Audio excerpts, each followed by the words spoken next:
Some people will really grind your gears.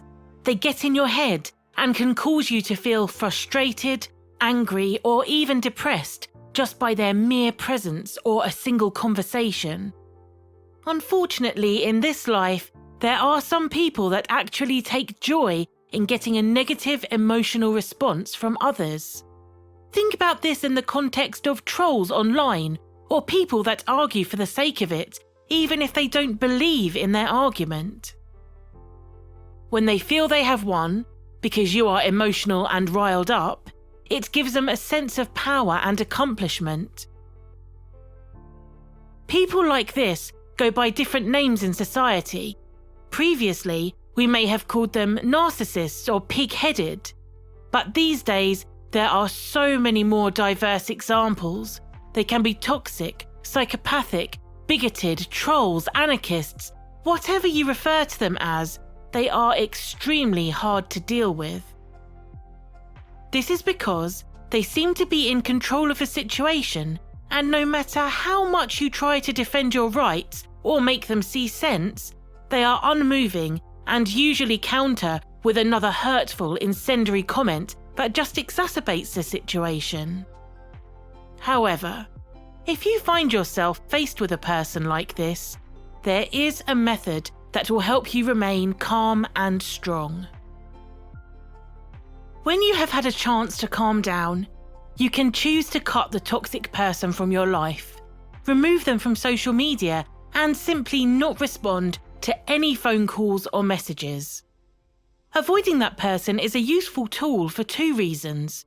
You get peace of mind, and the person who is creating the issue has a chance to reflect on their actions.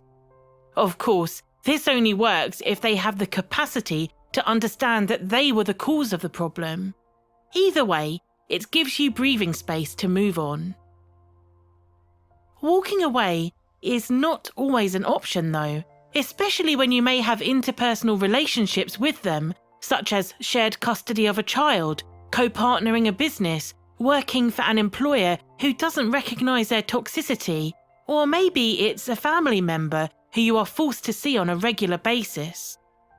So in these instances, you will need to find another coping mechanism. Today, we're going to explain the grey rock method.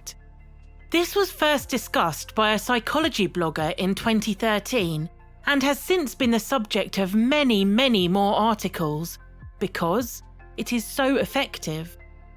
The name refers to how you should act around a manipulative and abusive person.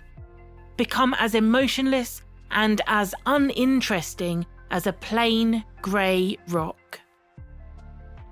The idea is that because they cannot get a reaction from you, they may continue to try and goad you, but eventually they will become bored and give up.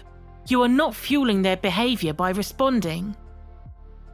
Psychology Today explains, using the grey rock method, you make yourself seem so boring that the other person has no interest in you and will look elsewhere to get their needs met. Even if you're accused, you might agree with them or say nothing. Your non-resistance makes it harder for them to project onto you. The original blogger, Skylar, goes further to say, the grey rock mental model is about understanding the psychopath's worldview. It has nothing to do with who you are. When you channel the grey rock or become the grey rock, it's only from the perspective of a psychopath, not your own. It is a fallacy to say that you will become a boring person if you pretend to be boring for the psychopath. Good news then, you remain your own person and the toxic manipulator backs down, right? Well, it's not always as simple as that, and you need to be aware that a person with an unbalanced personality trait, such as a narcissist, thrives on control. It is usually not a one-time event, so you will need to make sure that you remain calm, and if you recognise the person starting to act inappropriately, you can then bring your grey rock method into action. Skylar also mentions in her mental model that if you are worried that you're a bad actor, you can always start by taking a shortcut to make yourself seem boring to the aggressor. You can use non-verbal communication and maybe agree with them, like a nod or a small smile when they say something, rather than arguing. You can also tell them that you're not interested in the subject they're trying to press you on, and remove yourself. A good example of this is in a workspace. If the toxic person approaches you and starts to try to discuss a subject or make you feel belittled or even angry, you can let them say their piece, then calmly explain that you have to go and do a task like restock the shelves, answer a phone call, deal with a customer, carry out inventory, or even go to the bathroom. The key is to remain calm, and if they continue to press your buttons, you continue to stand there silently, politely, until they have again finished. Then you can repeat that you need to leave. They have not got the reaction they wanted, and it's likely that they will walk away to find another person to try and rile up. Because there are thousands of different situations where you may be confronted with a manipulative, toxic person, it's important to recognise what the person wants from the conversation. Then ensure that you do not become engaged in their story or their argument. By standing back and not interacting, they do not get the validation they seek, and therefore the interaction with you holds no fun or feeling of power.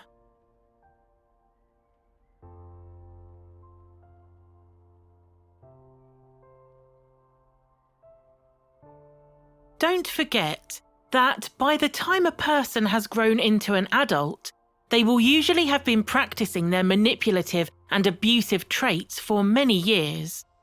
To them, it's like an art. They know what to say to trigger a reaction. This could be a specific insult, or they could mention a person deliberately to get a rise from you. In these cases, becoming as emotionless as a grey rock will help. Pretend you haven't heard it, and continue the conversation in a different direction if you don't have the opportunity to walk away. The toxic person may try to repeat it, and it's another opportunity for you to ignore it. A plain, grey, smooth rock face where their insults have no foothold. The interesting thing about an abusive psychopathic person is that they may try to bring you down because you have something that they don't have. This could be status, looks, perceived wealth, a happy demeanour. It's not that they want to take this from you and make it their own, therefore becoming content within themselves. For a toxic person, they want to take it from you and watch your reaction, your disappointment, anger, and sadness. That is their prize.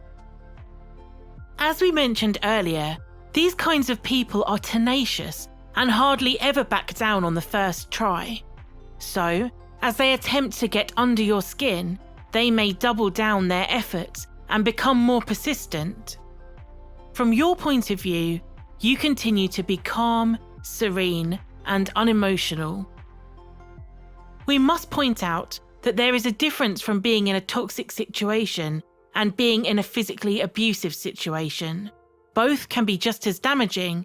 However, if you are finding yourself in immediate danger and the grey rock method seems to escalate the person's reaction, you should seek help immediately and find a safe place. You can always contact your local police, hospital, or a trusted friend for help. A secondary risk of using the grey rock method is that you may feel yourself turning into a rock and becoming emotionless on a regular basis, not just around the toxic person. As the original proponent of the mental health model explains, this is definitely not the goal. Think of the grey rock only as your shield. Behind the smooth, boring exterior is still your own personality.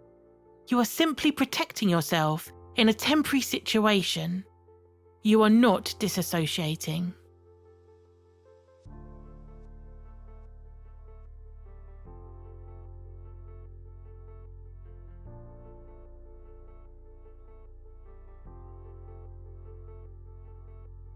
If you have enjoyed this video and you're inspired by what you've seen, don't forget to like, subscribe and share. Let's change the world together.